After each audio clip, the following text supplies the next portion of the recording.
Hi, thank you so much for joining me for the Club College Algebra video series. Today we're going to actually look at two big topics. We're going to look at rational functions, specifically adding and subtracting rational functions, and we are also going to look at the algebra of functions.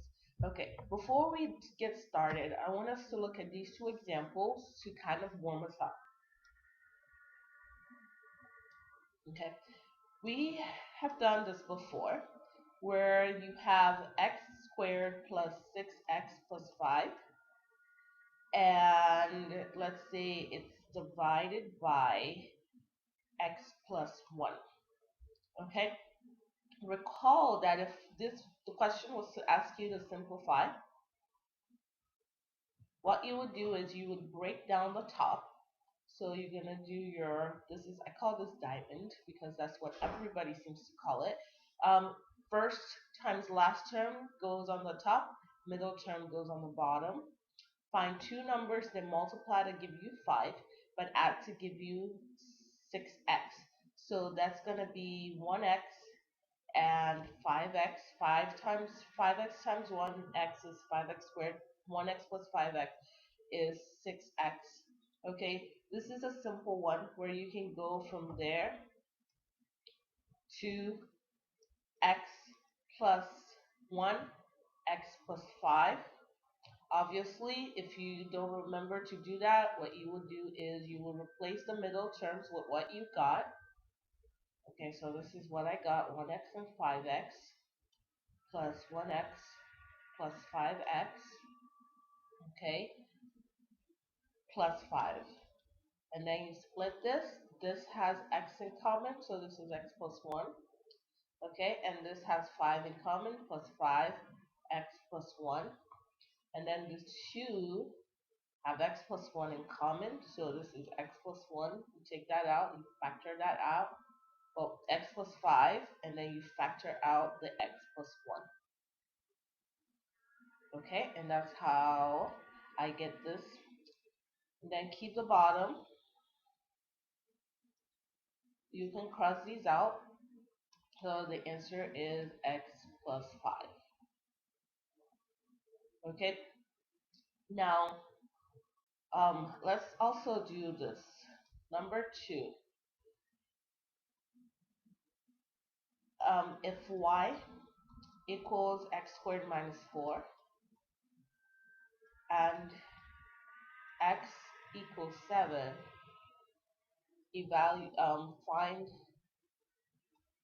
evaluate y at x equals 7. Okay, all that's telling you is plug in, substitute to find y. So y equals, wherever you see x, you replace it with 7. Okay, and copy everything down. 7 squared minus 4. Well, 7 squared is 49 minus 4 equals 5. Okay, also recall, I'm not going to show all of the steps to this, but I challenge you to go ahead and do that on your own. Okay, so let's say we have x squared plus 9x plus 14 over x plus 2 divided by, let's see,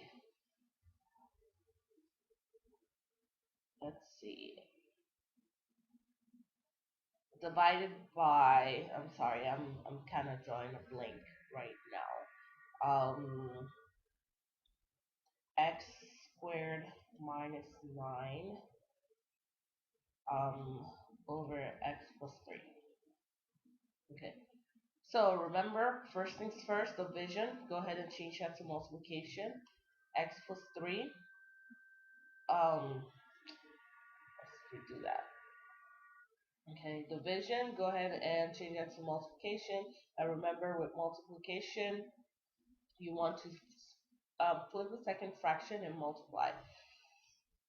So that's good. So flip the second fraction and multiply. Flip and multiply. because of division. Division, div, division equals, split the second fraction and multiply. X squared minus 9, keep this part, x squared plus 9x plus 14 over x plus 2. I'm not going to go through the steps of factoring, but I'm going to put it on the side so that you know that this is what I do. Okay, and I'm going to do this quickly. I am sure you can factor, so please do that on your own on the side. Okay, so if we were to factor this, this would be x plus 2, x plus 7 over x plus 2, okay, times x plus 3. There's nothing you can factor out. But x squared minus 9, you should recognize that as the difference of 2 squared. X times x is x squared. 3 times 3 is 9. They are 2 perfect squared with a subtraction in the middle. So this is going to be x plus 3 and x minus 3 because the middle terms cancel, cross out. So now you can cancel these two. So your final answer is x plus 7 over x plus 3. Okay, so this is a review of something we've done before. Alright, crap. Okay, so the previous thing we did on number 3 was dividing rational function. Number 1 was simplifying rational function. So today let's go ahead and move on to adding and subtracting rational fractions. Okay, so adding and subtracting,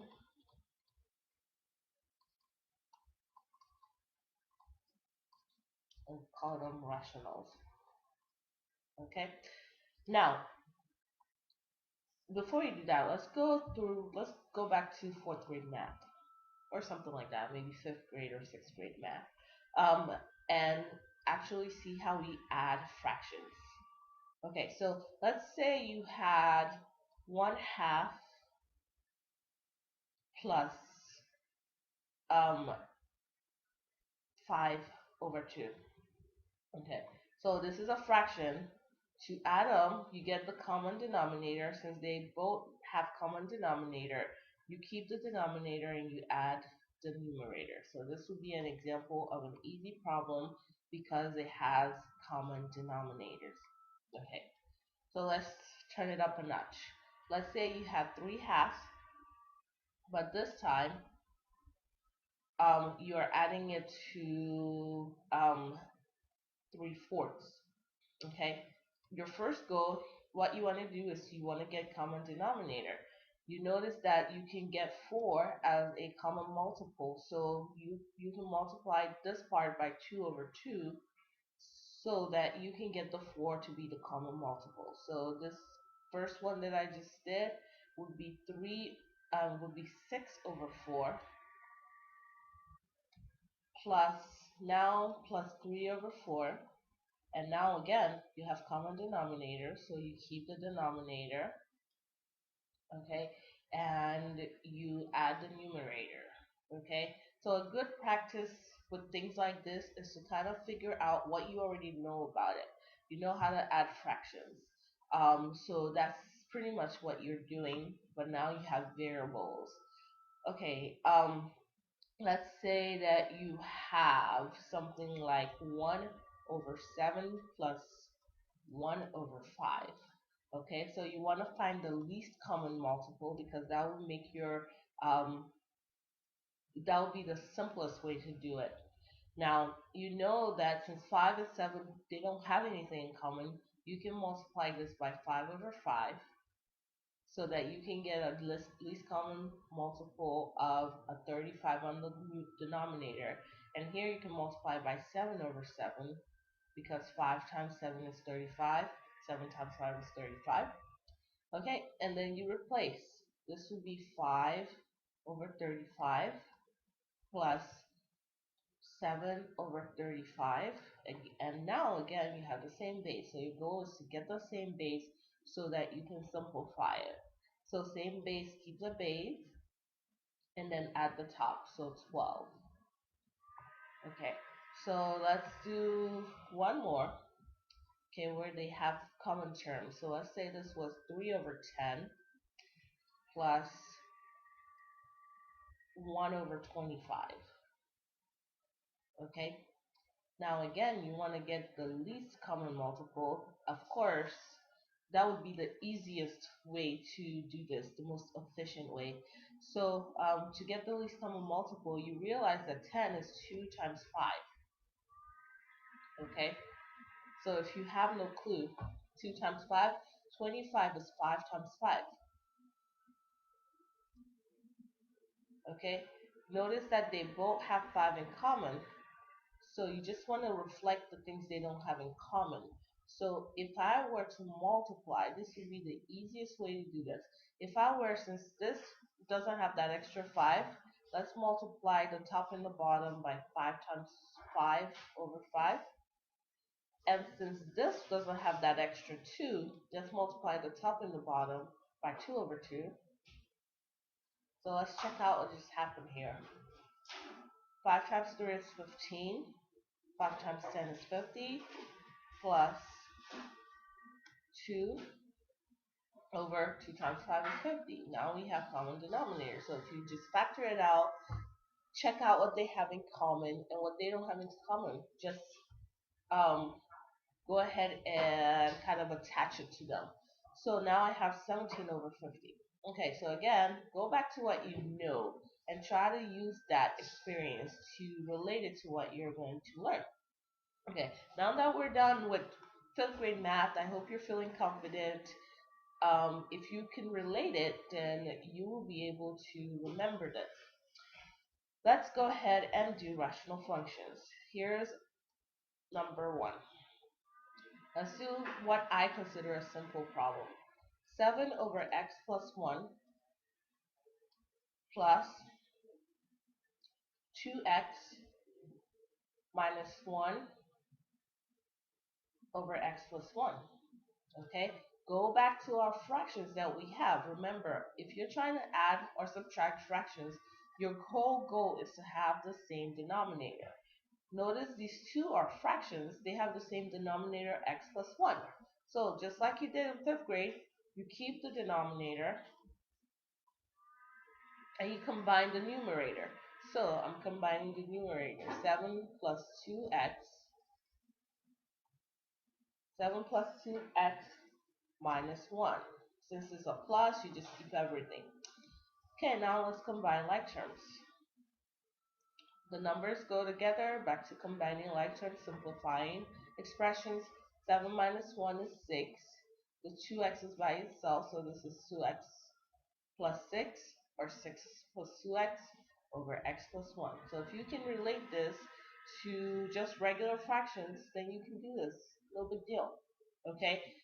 Common denominator, find the common denominator, then put the top together and simplify. Okay, number 2. What if they don't have common denominator? 7 over x plus 1 plus, let's see, 2x minus 1 over x squared minus 1. All right. Okay, so kind of like what we did on number 4, where we saw that maybe they might have something in common, but we don't know. So what you want to do is, if they don't automatically have something in common, if they don't have a common denominator to start with, try to factor the denominator as much as you can. So here, x plus 1 is already completely factored, but x squared minus 1, you can break that down. That's the difference of two squares. So this is x plus 1, x minus 1. Okay? Now, notice how they both have x plus 1 in common. So if I can just get that x minus 1 on the other side, then they will have both things in common. So that's what I'm going to do. I'm going to multiply the top and the bottom, okay, by x minus 1 times x minus 1 over x minus 1, just like you did in 5th grade.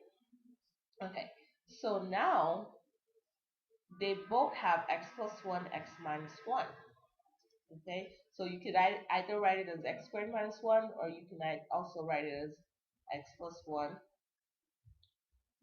x minus 1, because that is the same thing as x squared minus 1. Okay, so now just rewrite the top. So everything you see on the top, copy it to the top of this. So this is what I mean. 7 parentheses x minus 1 minus 1 plus, let's get to the habit of putting the second one in parentheses, because it makes a difference when you have a negative. So parentheses 2x minus 1. Okay, let's simplify the top. Let's pretend that that's our problem. Let's simplify the top. So that's just an expression. So distribute, because it has a 7 in front of a parentheses, that means use your distributive property. 7 times x is 7x. 7 times a negative 1 is negative 7. Okay? Plus this whole chunk.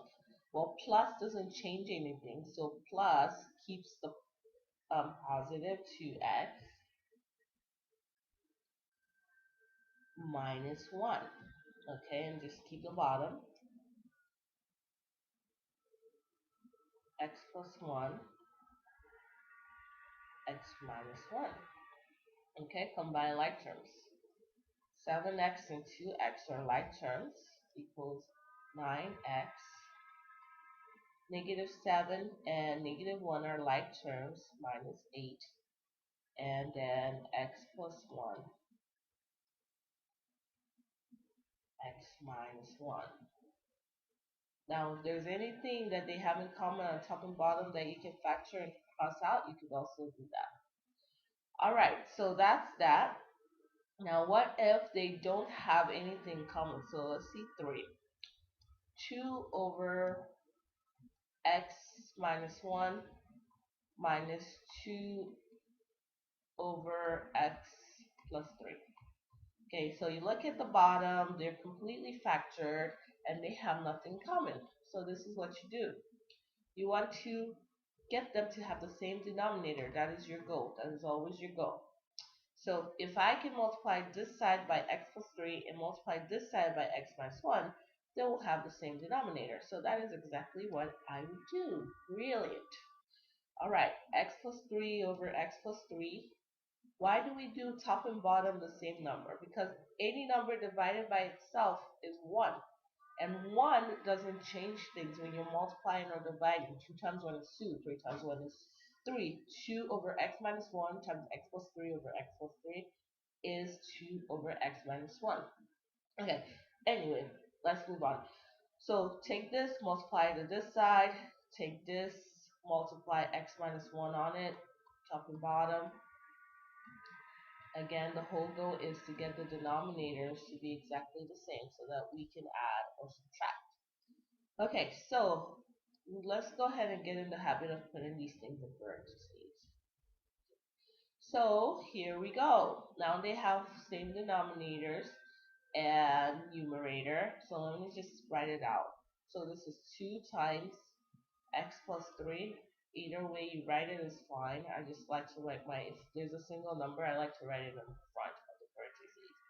Minus over x plus 3, x minus 1. I don't know what's going on with my pen today.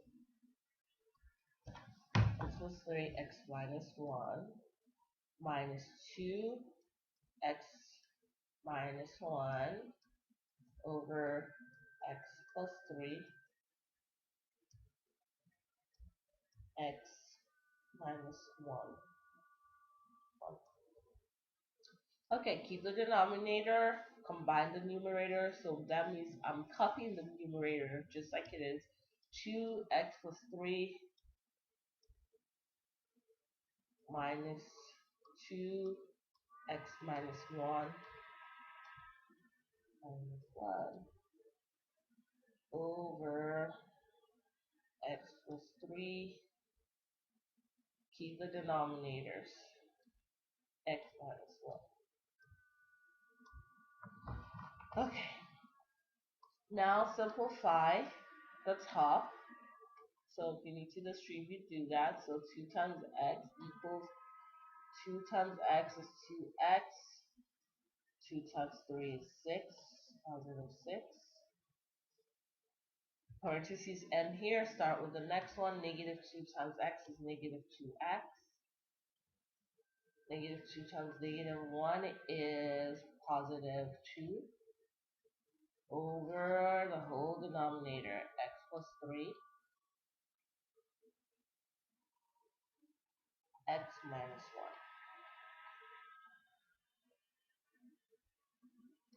1. Okay. Combine the top, 2x, negative 2x, 0, cross it out. 6 plus 2 is 8 over x plus 3, x minus 1. Okay, so this is a perfectly good answer.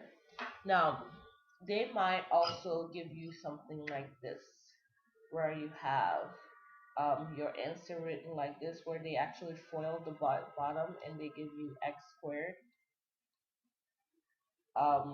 plus 2x minus 3. That's fine. Okay. Make sure you can go ahead and test this. These two things are also the same. They're the same. I just got this part of it by foiling the bottom. So those are equivalent answers. They're the same things. Okay, now we're going to go ahead and move on to the second part of our video, and it's going to be the algebra of functions. Okay, algebra of functions. Algebra of functions.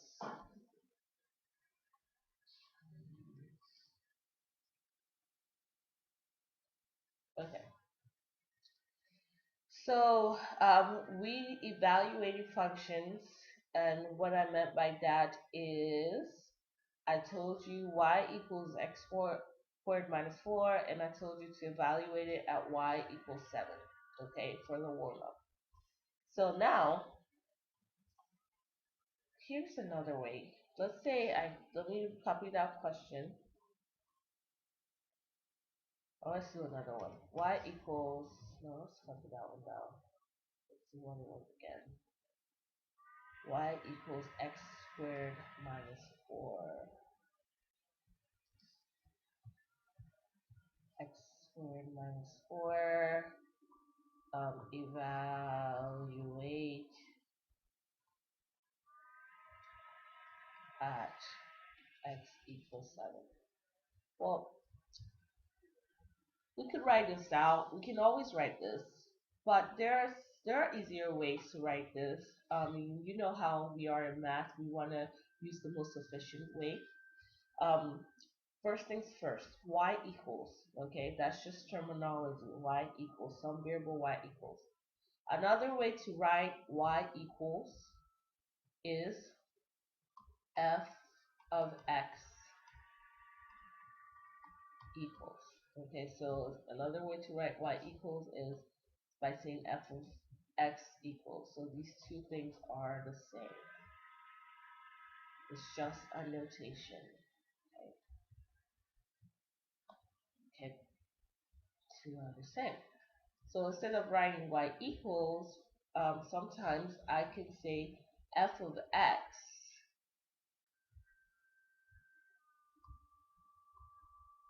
equals. Okay, and this is actually sounds better because it tells you your function and it tells you your independent variable. So the function of x, and this is a function of x squared minus 4 is a function of x. F of x equals x squared minus 4. Now that we have this notation, it makes it easy to get a question like this because I could say f of 7, and that's how you would say it. Instead of f of x, you would say f of 7. And if you say f of 7, what I'm telling you to do is wherever you see x, replace it with 7 in your equation and in your expression, and then solve. So just like we did on the warm-up, this is 7 squared minus 4. Replace We tell you now it's f of 7, replace x with 7. So now this is 49 minus 4 equals 45. 45. Okay, so what of f of 0? How's about we do f of 0? Okay, so same concept. Replace x with 0.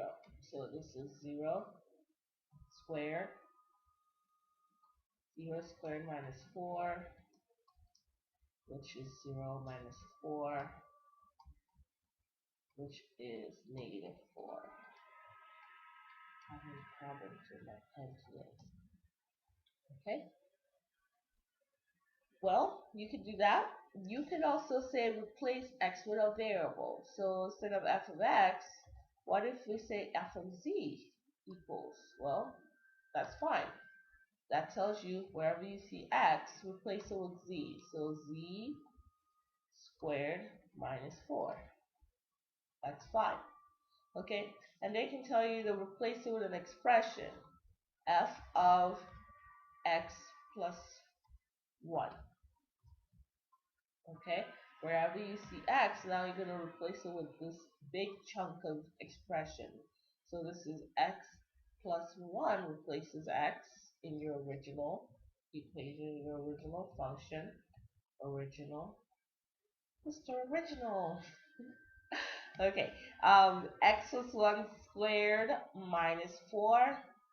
And you would simplify this like you've always done. X plus 1, you can FOIL it. Okay. Yes, I do know that there are other methods to do this, but let's just be consistent. If you know the easy way to do it, go right ahead and do that. Okay, so x times x squared, x times 1 is 1x, or x. 1 times x is x, and 1 times 1 is 1.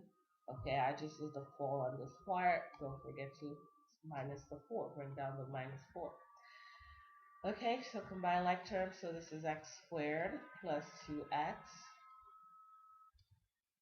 plus, actually not plus, but minus 1 minus 4 combine like terms. This is how I got the plus 2x. And these two go together to give me negative 3. So f of x plus 1 is x squared plus 2x minus 3. Okay, so now we could also add functions. So for example, let's say adding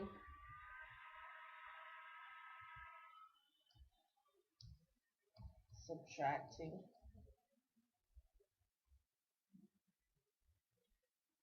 functions, two or more functions. Okay, so let's say first one, f of x equals 2x plus 1. G of x, so this is two different functions, equals 5x plus 3. Now we love shortcuts, so instead of writing out add the two functions or anything like that, we could just say f of x plus g of x. What would f of x plus g of x equal? Okay, and all you do is you take what f of x represents, you take what g of x represents, and you add them together. So f of x represents 2x plus 1, okay, and added to g of x equals 5x plus 3. Okay, and let's get in the habit of putting the second parentheses, put in parentheses after the sign. That way, if it was a subtraction, we will know to distribute. So this is 2x plus 1, and because this is a plus, it doesn't change the second parentheses, so we can just keep keep everything the same. 5x plus 5x plus 3. So this is combined like terms. So this equals 7x, and these two go together, plus 4. Okay? What if it asks you for f of x minus g of x?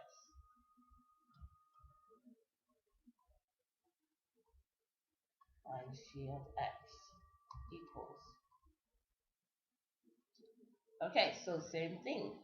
Take what f of x represents, 2x plus 1, subtract it from what g of x equals, minus, because it says minus. Okay, again, put up parentheses around it. It's good to use that because with subtraction, it makes a big difference. Okay, here you have, keep the first one, nothing in front of it, so you keep it. Now see, minus in front of a parentheses reminds you that you have to distribute. So this is -1, and it's like saying a -1. So negative times 5x is minus 5x. Negative times positive 3 is minus 3. Combine like terms, so this equals negative 3x. And combine these two, so this is minus 2. And that is your final answer, sir. Okay, now I want you to go ahead and do g of x minus f of x. I'm going to start you out, and I want you to do it. I want you to notice that it's two different things. Okay, so the order matters. Okay, so if they tell you g of x minus f of x, you better do g of x. Write that first. Minus what f of x represents, 2x plus 1. Again, get in the habit of putting a parentheses behind your second and subsequent expressions. So this is, notice how it flips, and you can prove to yourself that you would get different answers for that one. Okay? So there's lots of things that you can do with this. Let's go ahead and do composite functions. Sometimes you have well, what if we take a function and we put it into a function? Okay, so let's work with the same functions. Remind you what f of x is. Okay, so f of x equals 2x plus 1, and g of x equals 5x plus 3. Alright? Oh wow. Interesting. Wow.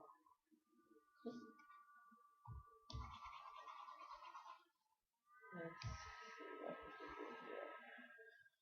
Alright, so what if we put them inside each other? So what is f of g of x? Notice what I'm doing. I'm taking g of x and I'm putting it inside the f of x. So this is telling us wherever you see x, you're going to replace it with this whole function. Okay? Wherever you see x, you're going to replace it with this whole function. So that's why you take a whole function and stick it in there. So that means wherever you see x, you're going to replace it with this whole function. Okay? So notice where I did everything, but wherever I saw x, I replaced it with 5x plus 3. And then you just simplify. Okay, 2 times 5 is 10x.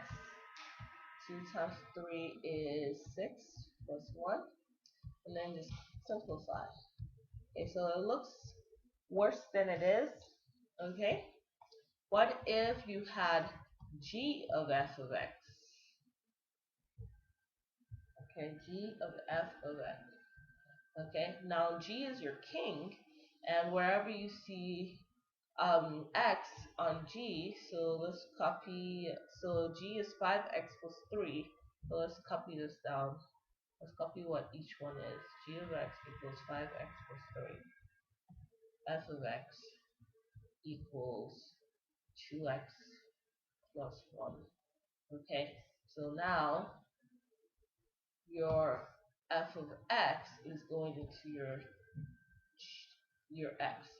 Okay, so again, you start out with your g of x. You always start out with the function 5, and then instead of x, you're going to put 2x plus 1. Okay, and then just keep everything else for g. You're just replacing x with 2x plus 1. And then simplify. 5 times 2 is 10x. 5 times 1 is plus 5, plus 3. Bring down the 3. Combine like terms, so this is 10x plus 8. And that is your answer. Okay? Yeah, let's call this 2, number 2. That way we can have, make a note on something. Now, here's a note on notation. Sometimes, like for number 1, you have f of g of x. Okay, that's called a composite function. And the way we could also write that, so if they ask you a question like this where, I already started out wrong. If they ask you a question like this where they say g of f of g of x, that's the same thing.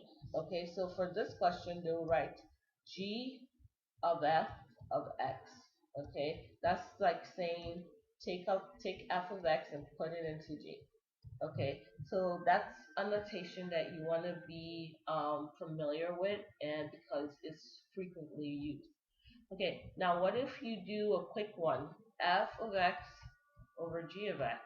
Well, that's just going to be 2x plus 1 over 5x plus 3. Alright, we're going to go ahead and stop right there. I hope you followed me through these examples.